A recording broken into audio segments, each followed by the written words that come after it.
Hello, everyone.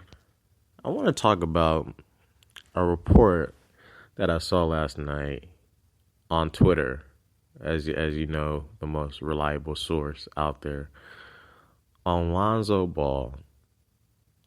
It's a tweet from Jordan Schultz, and this is what he says. Per source, the Lakers would pass on Lonzo Ball if hashtag NBA draft was today. Team is convinced he's a star and remains concerned about Lavar.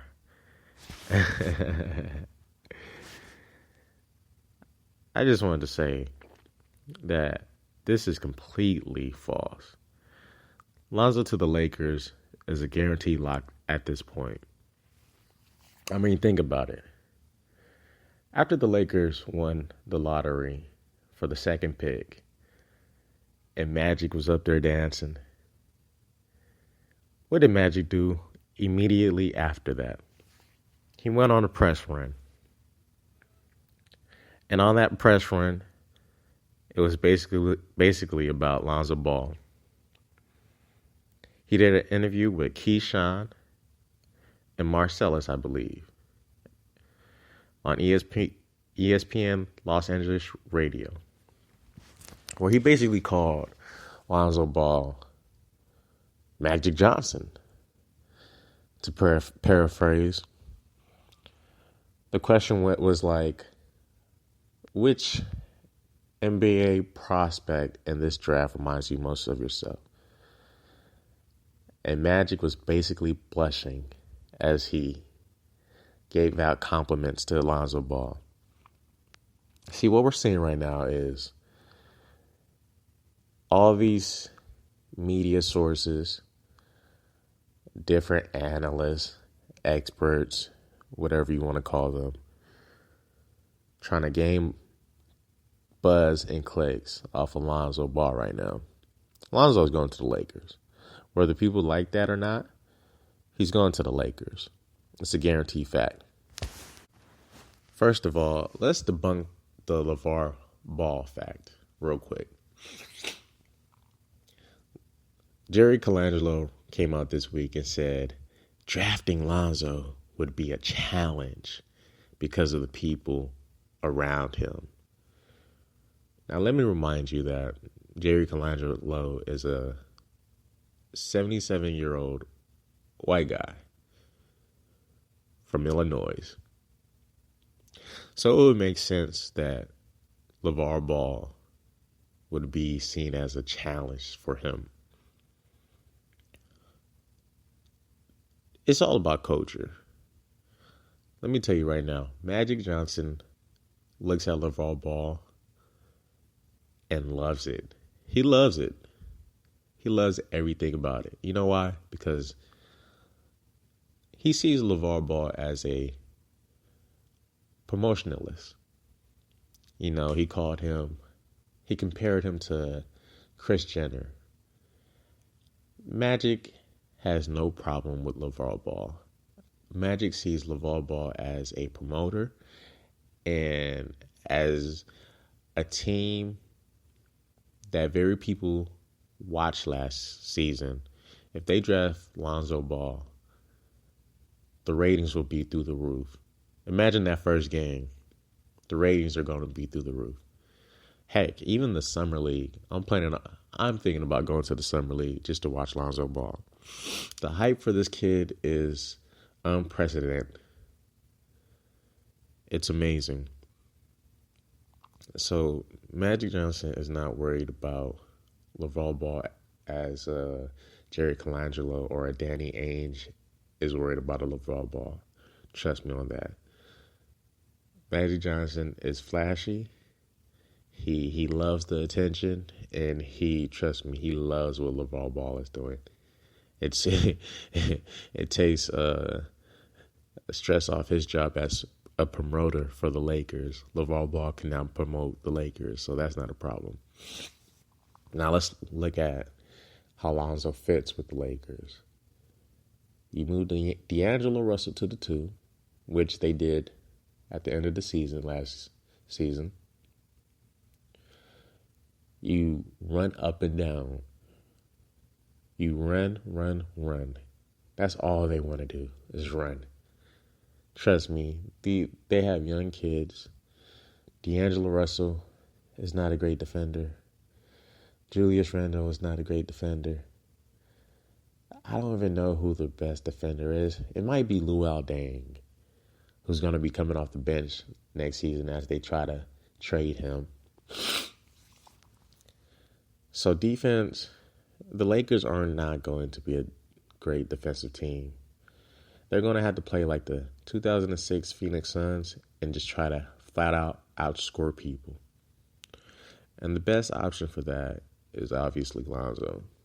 I mean, the kid turned 15 and 16 UCLA team around to a 31 and 5 UCLA team. And people try to not give him all the credit. They try to say, well, TJ Leaf was a great addition. No, trust me, it was all Lonzo. If Lonzo's not there, TJ Leaf would not be a lottery pick this year. He's a good pick and pop player, but you need somebody to set him up. And when Lonzo gets to the Lakers, he's going to be the ultimate provider for these guys. See, the Lakers' biggest problem last year offensively was it was so much one-on-one ISO in the half court. A lot of their shots were contested, jump shots. You draft Lonzo and he speeds up the game. He makes it easier for everyone. Everyone starts to eat. Julius Randle looks like... If you haven't seen Julius Randle, Google Julius Randle workout. And in 3 weeks, he just transformed his body into like a gazelle. He's super fit and ripped now.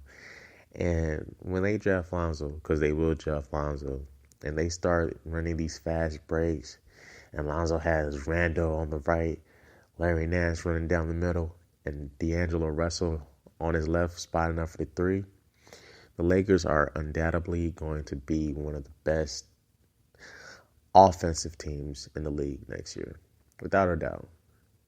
And when you draft Lonzo as Magic as the GM, people like Paul George,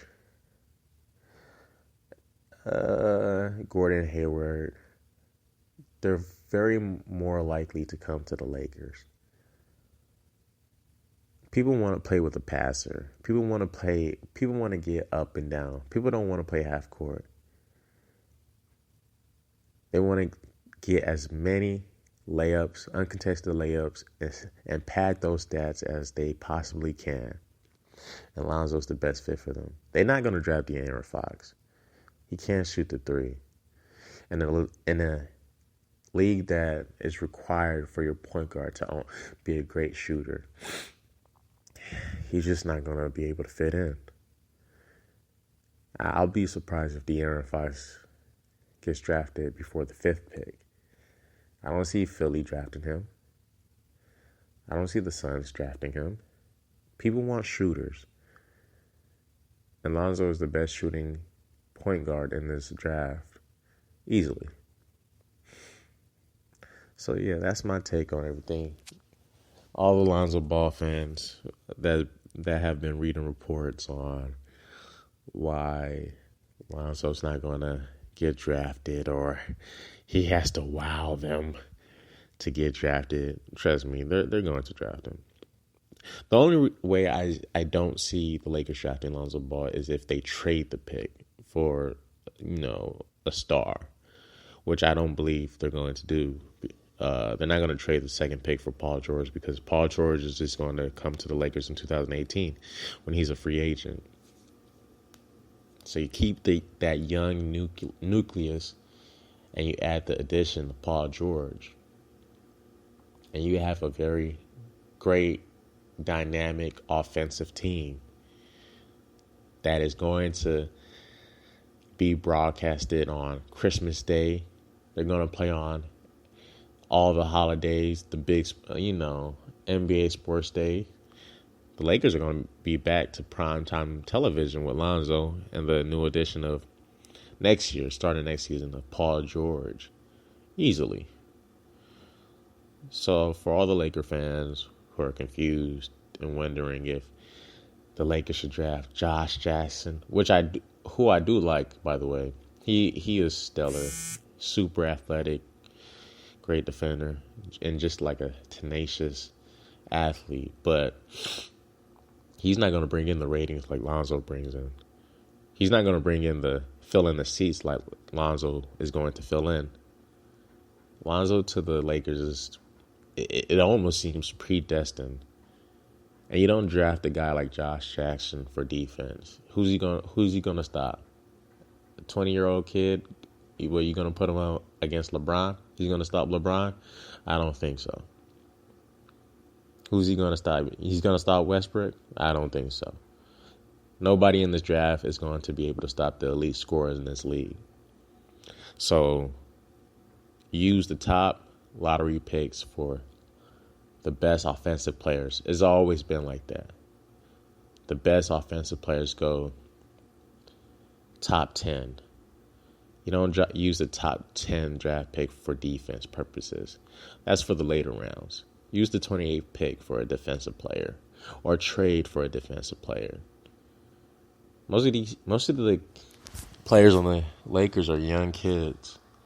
So defense is going to be a struggle because they're competing with grown men. I believe the best way the Lakers are going to win next season is to use those young legs and just try to outrun the older teams. You're not going to stop most of these established older veteran teams in the half court and a slow down tempo game. You have to try to outscore them. Push the pace. Get easy baskets. Wear them out. You got youth on your side. And that is best accomplished with Lonzo. He's going to set people up, and he's going to knock down the occasional three. Oh, and he's going to make the Lakers must-watch TV easily.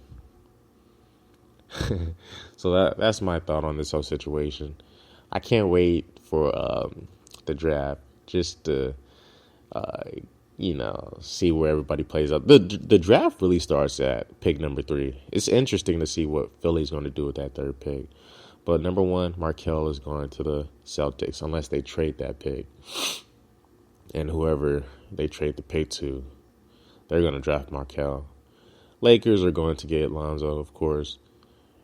So the draft is really going to get interesting with that third pick. Who does Philly go with? Okay, that's my thought on this. As a Laker fan, I personally want Lonzo, so my opinions are biased, but I believe everything I've said makes sense. Let me know what you feel in the comments, and I'll reply to some comments. All right, peace out.